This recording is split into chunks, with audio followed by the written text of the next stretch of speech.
Okay, Ray and Gary, you're up to even more yumminess when it comes to recognition. I just got this delicious message from you today. You got to tell me all about this. Well, I assume you're talking about the frog card. Yeah. Yeah. Yeah. I was so thrilled when I was surprised because I sent you a notification saying that, we've finished the work on it and now it's launched. And I sent you a link so that you could go and check it out. I didn't expect that you'd learn it so quickly and actually send me a card. Not that you're not quick. No, I don't want to go there, but I was very surprised. And things like this just make you smile. Right. And a large part of why we do this is to make people's day, as basically that's what I say on our site, on our employees site is basically, frog cards, a new way to make someone's day.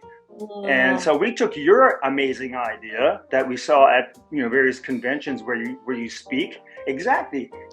Pull out the deck and we see those on the tables and everybody loves them. They just pile in there and they grab a card and they look around going, who can I give this one to? And then they walk over to the next table and give it to somebody else. And I thought, that's such an incredible idea. It's a small thing, right? It's just a compliment, one sentence, and it's just like everybody got into it. Because really, I think people are good, right? I mean, they want to pass along good vibes and compliments when they can. Yeah. And so, because Gary and I had set out the a WOW program, which was an employee recognition program, and we had the same issue with taking something as tactile as those cards and digitalizing so that the staff could get it, because everybody works remote now. And we did the same thing with our WOW thing, where we used to have little pads where we used to write, oh, thank you for this amazing job, and we had to figure a way of digitalizing it, and we did. So taking that same idea, I took all of your 52 cards and scanned them and digitalized them, and we set up with my coding guy and made a page so that everybody can go very quickly to the site, and there's a whole list of cards, what you want to say, and then the preview comes up and they just say, send this person a thank you. And it's just between them. It's not like the WOW campaign goes, everybody sees it. This is just between you and the recipient, which is kind of intimate. It's personal. And it's obvious that you're not doing it for any kind of other reason than this, that you just thought of them that day or at that moment. And if I could just add to that, one of the beauties about how this complements our WOW program so well is that the WOW program speaks about, the thank yous and the wows and so forth are about something that somebody has done. But what I loved about the frog cards, and I loved about using them in Puerto Rico when we first met, and then back here in Montreal when we had our own session last fall, was that they speak about who somebody is as opposed to what somebody has done. And I think that there's a profoundness to both of the programs, but I love that it speaks about who people are. And I got the biggest thrill out of going through the cards.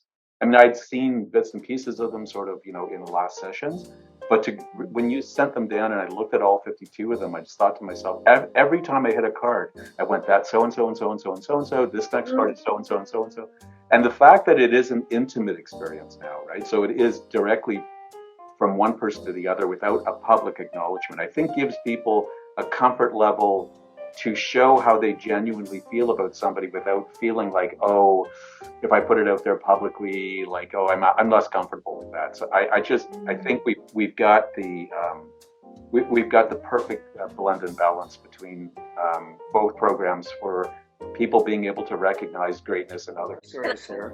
No, I was just going to say, and I want to hear more yumminess from you, Ray. Gary, what just landed for me, and when you were talking, Ray, about how your program evolved, you took the intention to keep a great program going, and you wanted to keep it relevant and keep it evolving so that you didn't lose it as your workforce went to all bricks and mortar and all virtual. And then, oh my God, what gave me all the goosebumps, the 3 hairs I have on my arm stood right up on end when you said it's about seeing people for who they are. So you took a challenge and you turned it into an opportunity to not just keep something going, to make it better. Because everybody wants to be seen, heard, and valued for who they are, not just what they do. So good. Sorry, Ray. Oh, back over to you. No, that was definitely worth the interruption. I thought it was I had an to make a addition. noise for you. This No, time. what I want to add was this does take planning, obviously. Mm-hmm. And we pride ourselves, and our culture is built on the fact that we're a very human company. And so when you look at the history of our recognition program, you'll see that, we start like most companies. You have Employee of the Month, or if someone did a real good job, they'll get a gift card or whatever. And so with the WOW program, let's do this from point of view of a team program, in the sense that one team member nominates another team member for doing something outstanding, wowsome, etc. So that brought it down to even more personal level, from an administration recognition to a co-worker recognition. And this step is the third. It brings it even more intimate, from one person to another person. So we've got all the three sort of layers there, and they're all working simultaneously.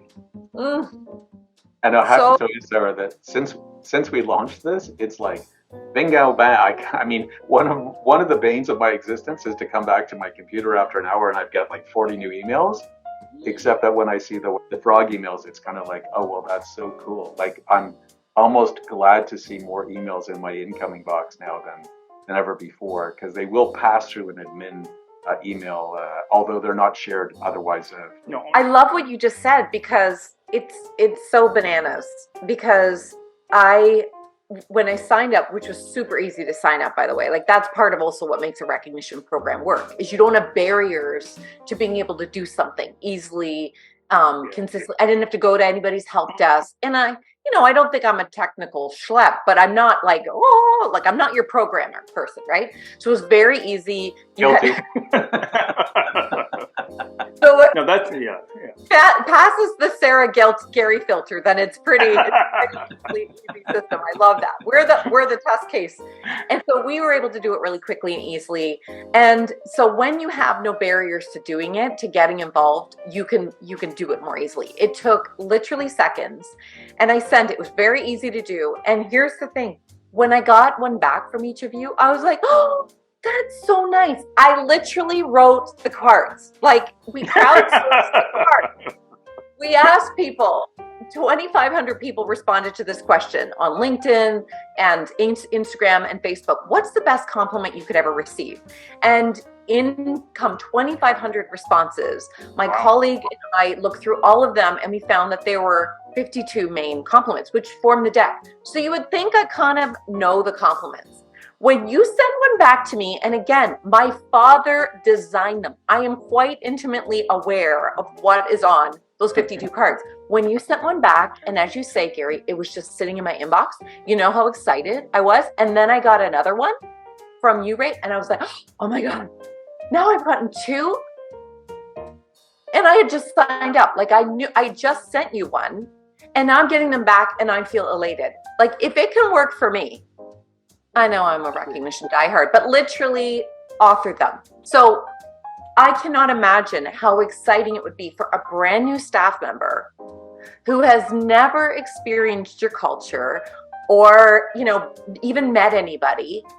How do you demonstrate through these compliments brand new people to your organization how valued they are? Like, I bet you any money that is part of the benefit of what that you've already seen, that it builds a sense of community and inclusion with people who may normally not feel like they are the shining stars.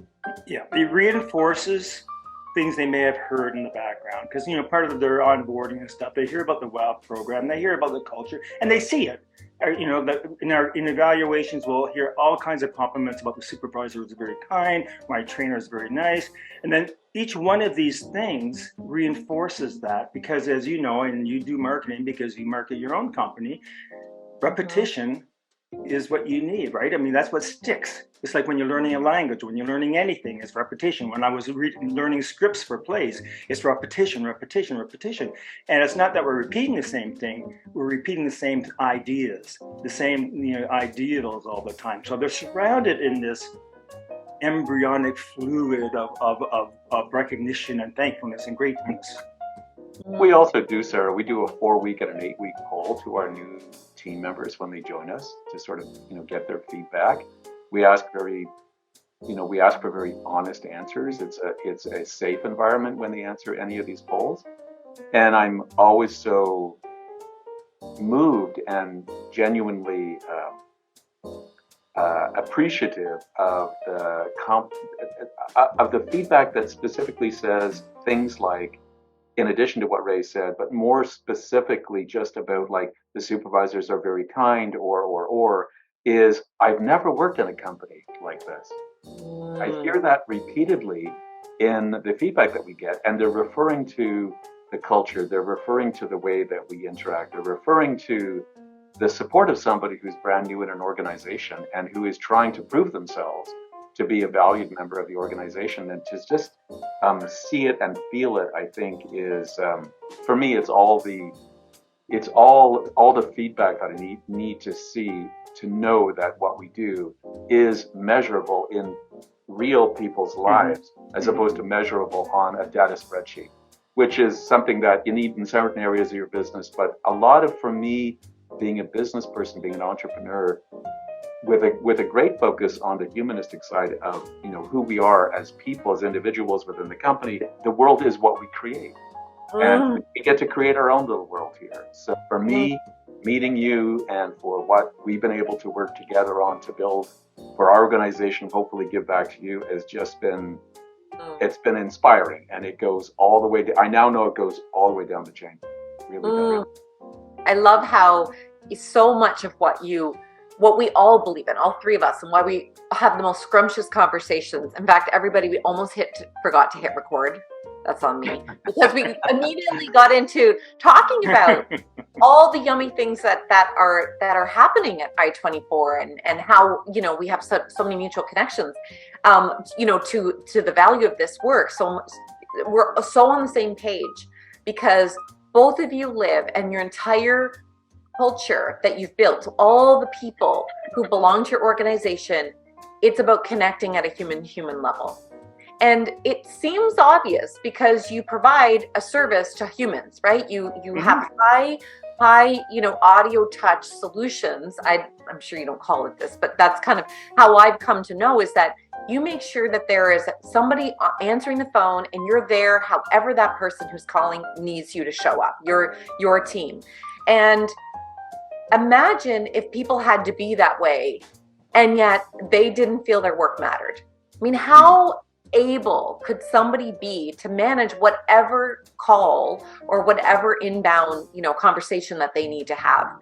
I see, it makes so much sense that we have to see the humanity and the person and the relationships behind, the work that we do. And yet that's not the way everybody experiences work. And Gary is very strong on this. A few years ago, when we started to talk about culture and all that, is that it's very important that we treat our internal clients like we treat our external clients, and we treat everybody with human. Everybody matters, and we're there for you to help you do the best you can and be the best you can at what you want to do and what you do. Go ahead. Sorry, Gary. Oh, no problem. I was just going to say, and one of the things as we've been building on our culture and building on our culture and building on our culture is that we have more new staff members coming through referrals of existing staff members than we ever had before in the past.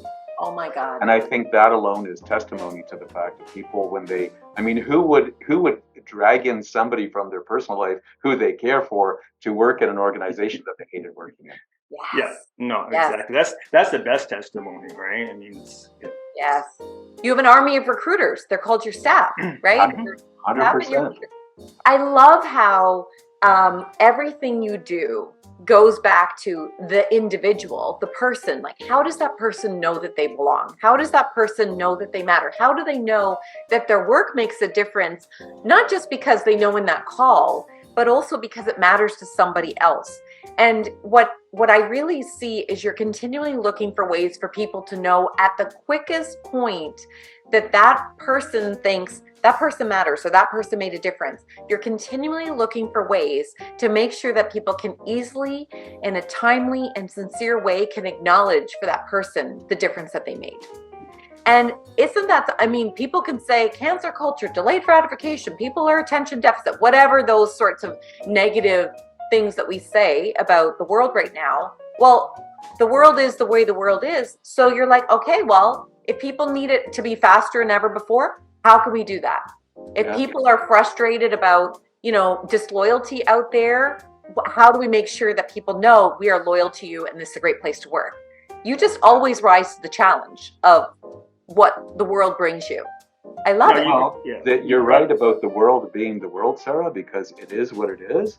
But human nature has not changed. Ah, yes. Tell me more. Sorry. Yes. Yeah. So I'll right. have whatever she's having. So you're very right about the whole idea is if the technology and the speed at which we work and live in changes, fine, but just go with it because you still have to, you still want to connect. That's the whole idea. What you've both been mentioned a number of times in our conversation, and that is human beings are human beings. We want to be acknowledged for being the person as opposed to the doer. So I'm still happy with the fact that we have 52 compliments, most of which are about who the person is and how they show how somebody is, how they matter to somebody else. That it is a good point that in some cultures they may be at a different part of their journey. Maybe that they're starting to see the workplace and they're humanizing it. And I'm not saying it critically because you had already mentioned where you're at in this culture has been working on culture over and over and over. You're continually iterating. So we all have to start somewhere. And maybe for some people, for compliments to feel comfortable, they have to be the types of things that we would say in the office, like, you have a good attention to detail. I personally would be like, really? I don't think you know me very well. If somebody gave me that compliment, and I wouldn't love that compliment. Other people, though, it's about what matters and what we acknowledge is what is a reflection of our culture. So it's a little side note about I recognize what we have can still be improved upon, just like as you're always evolving and deepening and making your culture even more delicious. I need to make my thought leadership and what I bring to organizations more accessible. So I'm not just preaching to the converted, I'm preaching to people who want to start the journey, as opposed to, and they're not quite where, this is at. So I love learning from you and where you've been on the journey. So in fact, let me back that up to a question. Let's say folks are hearing about this and they're like, okay, we need to really deepen recognition. It's been Employee of the Month. It's been, plaques. It's been once a year we have seniority, long service awards, and they want to do the next thing. What advice would you give them at that point in their journey, based on your own experience? Say if somebody were really looking to start from scratch or build from where they're at, I think that there has to be a top buy-in. I think it has to come from the very essence, the roots, the visionary, the leader, the person that people are going to turn to in those moments of crisis, in those moments of challenges, in those moments of successes. And I think if it doesn't start there, then there's going to be some sort of a disconnect. Yes. Because if it doesn't start there, then somehow what's underneath this program is going to be in conflict with what the program's all about, whatever your program is. And I think the other thing is, for me as an entrepreneur, I think my dad, I inherited this from my dad, but I look at everything that I look at in life as an opportunity. And so what we've discovered as we've gone through our own personal discovery in this regard is we built something, we tested it, we improved it, we got it to a level, and then we let it live its life course, and then something else comes along and it's like, oh, here's something that complements this. And so we could have met you, we could have seen what you have done, and we could have said it was a great experience, and we'll see Sarah again when we see her. But we took what you brought to the table in multiple things. I'm not talking only about the frog card, but this was something that we could actually bring home and practically spread across the universe of the staff here. So I think it's also not stopping the issue with culture is it's living and breathing constantly, and it's changing in accordance with what's going on out there in the real world and in your business. And I think that my duty is to always be looking for what's the next step and how can we improve and how can we make it stronger. And that goes across the gambit of everything that I look at, but no less when I'm looking at something which I think is one of the most important elements of a successful business. That's people and people and people. And that's really what our business is. No matter which way we split hairs and what technology we use and so forth, it's people, people, and people. It's a never ending. It's not a destination. It's a process. Little tip, leaders and owners, if you're out there, how much does your culture reinforce competition versus collaboration? Because that immediately is going to give you a sign that probably it's about doing versus being. And that is the bigger the company and the more we focus on targets, the more likely that there's some of that. It may not be direct and obvious. So here's a way to get a bit forensic about that is, what do you measure? Because what you measure matters. Whether we say this is what matters most, or we just imply it every single time we say, what's our profit and what's growing and how are we going to get rid of the dead wood, or whatever that is. A lot of us grew up in the time of Jack Welch and folks who was like, shave off the bottom 10% or get rid of the bad apples. And by all means, there's something certainly to that accountability piece. However, if we're constantly looking at people as possibly a problem to our bottom line, what matters most? The bottom line. How do we make sure people don't interfere with it? And actually what we're seeing, and this goes right back to one of the things we were talking about earlier with being aware and being relevant to the times of the day, is that people will not be treated as a disposable commodity. You literally said, no, we're going to make this as easy as possible for you so that you can be practicing this every day, and you measure what matters. You measure the experience of people 4 weeks and 8 weeks in. Why? Because your new people matter as much as your existing people. Anytime you qualitatively and quantitative measure what matters, it signals to everybody else what you're all about. And that, my friends, is the way your folks look at top down through the lens of their own experience versus just what we say. Mm-hmm. That was a bit of a long monologue there. Amen to that, Sarah.